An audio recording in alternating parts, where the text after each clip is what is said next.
Alright everybody, now we ain't got no time for an introduction, so let's get right into it. Now, some time ago today, we heard that Russel Westbrook is finally getting traded. And the destination that he chose, the destination that Oklahoma chose, was the Houston Rockets. Now, the Houston Rockets were a destination that were rumored in the beginning because of the whole Chris Paul and James Harden partnership not working. But it was later killed off because they thought, oh, no one wants Chris Paul's contract. They're fine. Their chemistry's fine. There's nothing going on there. And we heard the Miami Heat and the Detroit Pistons, something I'll get into later. However, they did end up trading him to the Houston Rockets for Chris Paul, for some first round picks. And I'm going to break it down for y'all. Now, Russell Westbrook's a player that over the last 3 years has been historic. Not only was he only the second player ever to make a triple-double, but he's done a triple-double the 2 seasons after that. James Harden just went on his historic run, averaging 36 a game and over 25-30 games with 30 points. Crazy stuff from him as well. Now here's the thing I want everyone to consider. These two players, they're not winners. James Harden has always choked when it matters most in the playoffs. Russell Westbrook hasn't made it past the first round by himself. Last year, he had Paul George. Last year, he had the best Steven Adams we've seen. We've seen the best Jeremy Grant we've seen. Dennis Schroeder as a backup point guard. One of the better benches in the league, with some of the better players around him in the starting lineup. And he's still going to get past the first round against a hurt Portland Trailblazers team. Granted, that team did make it to Western Conference Finals, but it should have been easy enough for them to beat them. I digress.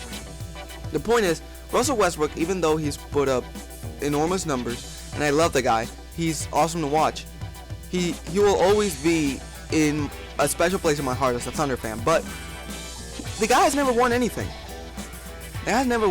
He made it to the finals in 2012 with the help of Kevin Durant, with the help of Kendrick Perkins, with the help of Derek Fisher, with the help of James Harden. Russell Westbrook hasn't proven to be a winner by himself. He had Paul George's help and he still couldn't do it. Now, James Harden has made it to Western Conference Finals multiple times, but he has always choked. He has made it there because other players step up to the plate.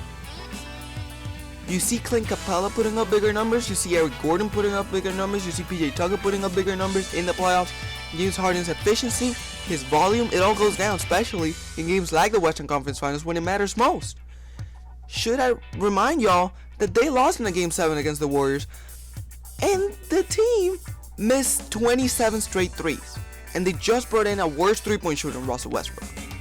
Now, I'm not just going to bash on the trade. It was actually a good trade for the Rockets.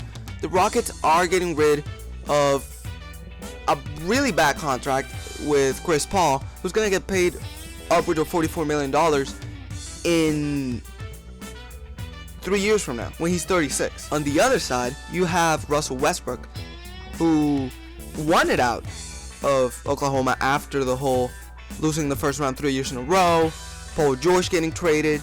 It was just something that needed to happen, and apparently he did talk with James Harden and wanted to go there and reunite with his former teammate. You have 2 former MVPs in the same team, and you really have a good chance to be a championship contender with the supporting cast you have around you. You have one of the better centers in Clint Capella, PJ Tucker, a great 3-and-D guy, one of the purest 3-and-D guys in the league, Eric Gordon, a pure scorer, just pure volume scorer. You just have a good supporting cast around you in that starting 5. You're not as deep as a championship team could be, but you can definitely win with the team you have. On the Oklahoma City side of things, you get an older point guard in Chris Paul, a point guard who has clearly been digressing, a point guard whose volume and whose productivity doesn't match his price tag, but he is one of the better point guards we've seen in history. His knowledge of the game is off the charts, and it's going to be fun to see what he can teach players like Dennis Schroeder and Shai Gilgeous-Alexander. It does seem like Oklahoma's looking for a third team still. The Houston and Oklahoma did agree to the trade, but the trade hasn't been finalized. So until Oklahoma can find a third team, it probably won't get finalized. And I would like to see a Miami Heat team going for that trade. Why? Because Miami doesn't really have a point guard. Even though you could run Justice Winslow there, you just signed Jimmy Butler. You're clearly trying to win next year. You're in win now mode. Go for Chris Paul. You have nothing to lose. Chris Paul is a great player to pair up with Jimmy Butler, because Jimmy Butler is a great player to play off the dribble. Is a great player to play off ball.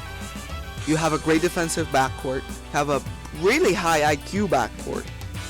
And on the Oklahoma side of things, you get rid of his super big contract. You get probably some picks, probably a young Winslow back, which is what I thought they were going to go for. You just get younger. You ease into your rebuilding even better. It's just, this Russell Westbrook trade signifies the start of a rebuild in Oklahoma, something that's been needed in the last 5 years since Durant left and we didn't have James Harden. We weren't winning without KD. It was something that was needed.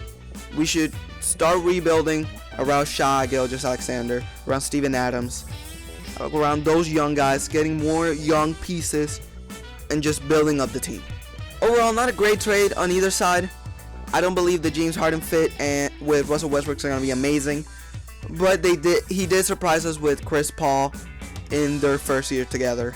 So it's gonna be fun to see what these two basketball juggernauts, athletic juggernauts, scoring juggernauts are gonna be able to do, especially with a more athletic, better defensive player in Russell Westbrook.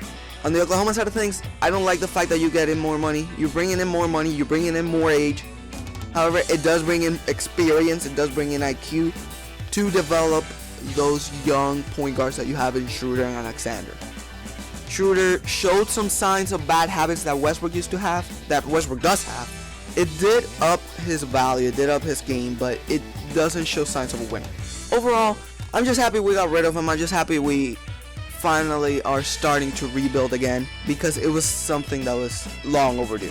Thank you guys for watching. If you liked the video, give it a like. If you didn't, just leave it an unlike, dislike, unlike, whatever it is called. And if you really loved me, if you fell in love with me, subscribe.